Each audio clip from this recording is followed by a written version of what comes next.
अस्सलामुअलैकुम नाज़रीन, JN news HD के साथ मैं हूं नाइला भट्टी। नजर डालते हैं आज की अहम खबरों पर। लाल सोहानरा हालिया बारिश अरबों रुपए से बनाए गए नेशनल पार्क लाल सोहानरा रोड को अपने साथ बहार कर ले गई।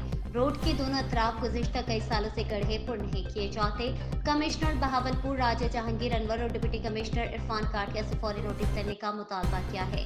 नेशनल पार्क लाल सोहानरा था किटवाला तक बारिश बरसने से रोड की दोनों अतराफ में बड़े बड़े गड्ढे पड़ गए हैं। इंतजामिया की मुसलसल अदम तवज्जो की वजह से तकरीबन अरबों रुपए मालियत से बनाया गया रोड चंद ही सालों में बारिश अपने साथ बहा कर ले गई। वाज़ेह रहे कि इंतजामिया की गफलत और लापरवाही से इसी रोड पर हाल ही में मौजा कोटनूर बस्ती टोका मक्की का उधेड़ उमर शख्स जिया मोहम्मद बलोच समेत कई माओं के लाल अपनी जानें दे चुके हैं, मगर मजाल है कि इंतजामिया के कानों पर जूं तक रेंगे हो।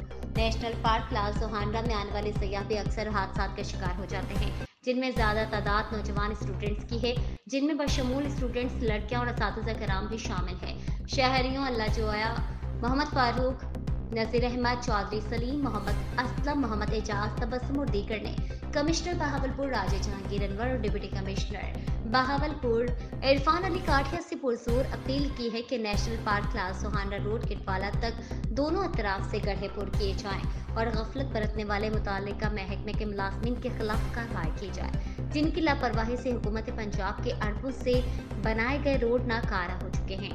राना नुमान एहसन, JN न्यूज़, लाल सोहानरा।